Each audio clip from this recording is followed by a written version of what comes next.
Prezados irmãos, graça e paz do Senhor Jesus. Nesta oportunidade, vamos falar da primeira epístola de Pedro. O tema desta epístola, poderíamos dizer que é a salvação e os sofrimentos. Os leitores a quem esta epístola foi endereçada, originalmente estavam sendo perseguidos.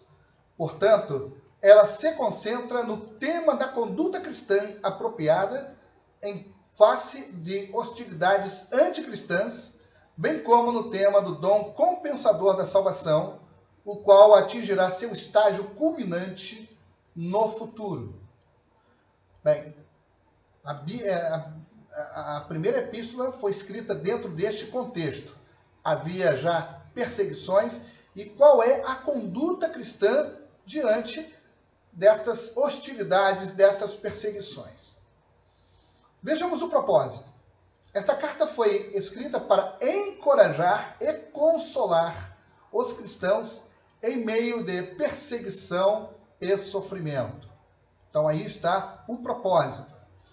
Comentando esta epístola, a primeira carta foi escrita para os cristãos que viviam em 5 províncias romanas que ficavam numa região que hoje faz parte da Turquia. Observe que o apóstolo ele está, entre aspas, em Babilônia, capítulo 5, versículo 13, que provavelmente seja uma maneira de falar da cidade de Roma. Isto você pode ver Apocalipse 14, 8, 16, 19 e 17, 5, onde Roma é comparada à Babilônia. Os leitores estão enfrentando sofrimentos e perseguições por causa da sua fé. A perseguição, já falamos em outras oportunidades, ela era ferrenha, era dura, era cruel. Então, os nossos irmãos naquela época estavam passando por isto. E Pedro escreve para animá-los. Ele procura animá-los a continuarem firmes na sua dedicação a Jesus Cristo. O apóstolo mostra que os sofrimentos servem para provar que a fé que eles têm é verdadeira. Isso está no capítulo 1, versículo 7. É impressionante isso, mas é uma grande verdade. Em meio às perseguições, em meio aos sofrimentos, é que realmente provamos a nossa verdadeira fé. Ele cita o exemplo de Cristo, que suportou o sofrimento e a morte em favor deles. Aconselha que eles, por sua vez, sigam o exemplo do Mestre. Aí está, isto é muito louvável e digno de imitação. Estamos realmente fazendo o que Jesus fez? E aí fica uma pergunta para nós. Recomenda que, acima de tudo, eles vivam uma vida que traga honra e glória para o nome de Deus. O autor faz lembrar de novo aos leitores a razão deles terem sido salvos. E aqui vai uma paráfrase do versículo 2, 9, do capítulo 2, versículo 9 desta primeira epístola. Vocês foram escolhidos para anunciar os atos poderosos de Deus, que os chamou da escuridão para a sua maravilhosa luz. Aí está a razão pela qual Cristo nos chamou. Vejamos alguns dados importantes que nos servem para analisar rapidamente, brevemente, esta epístola. No fim da década de 60, ou seja, o ano 60 depois de Cristo, os cristãos já haviam se separado do judaísmo e eram reconhecidos como um grupo diferente. A sua firme convicção em um Deus invisível, em um Cristo ressurreto, despertava a suspeita e o desprezo do público, enquanto as suas afirmações acerca de um julgamento futuro e da subversão do mundo existente davam origem a maus entendidos e ódio. A reação contra os cristãos em Roma, no tempo de Nero, foi produto desta antipatia popular. Já dissemos isto em outra edição, que durante ou após o incêndio a Roma, os cristãos foram os culpados de incendiarem a cidade, e isto desencadeou uma grande e terrível perseguição.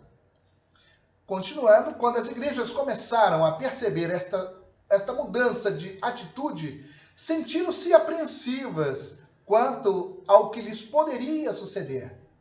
Era-lhes impossível organizar a resistência, pois, procedendo assim, violariam o seu próprio princípio de obediência pacífica ao governo e dariam apenas oportunidade para novas acusações. Enfrentariam a extinção? Qual seria o resultado? As brutalidades de Nero seriam repelidas nas províncias romanas? Então haviam várias indagações, eles estavam como que num beco sem saída. O que fazer diante da perseguição? Mas se eles reagissem, eles estariam contradizendo aquilo que era pregado. É muito sério, e isto nos deve fazer, isto nos deve levar a pensar tremendamente com relação a algumas atitudes que tomamos diante de certos problemas, de certas crises que venham a afrontar ou a atacar a igreja, tanto individualmente quanto coletivamente. Quando Pedro escreveu esta carta, estava ele levando os seus leitores a não se envergonharem como cristãos. Todos deveriam suportar as suas provações tão corajosamente quanto possível. Imaginem vocês numa época horrível, terrível, difícil, como aqueles cristãos deveriam proceder. Ou seja, Pedro está mostrando qual o comportamento do cristão diante da vergonha, do escárnio, da violência, da perseguição. Qual é o procedimento de um cristão? Aí está para nós o exemplo claríssimo, e o que é que nós vamos fazer diante da palavra de Deus. Vejamos aqui o esquema do conteúdo desta epístola. Nós vemos a introdução, a esperança no meio das provações, uma vida dedicada a Deus, a conduta do cristão, sofrendo como seguidores de Cristo, conselhos para os líderes e para o povo de Deus e as saudações finais. E, obviamente, termina com uma bênção.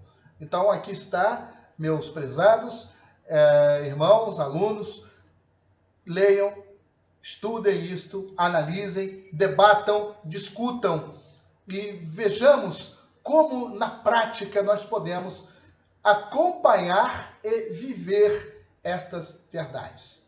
Vamos ficando por aqui, que Deus abençoe os irmãos, um grande abraço e até uma próxima oportunidade.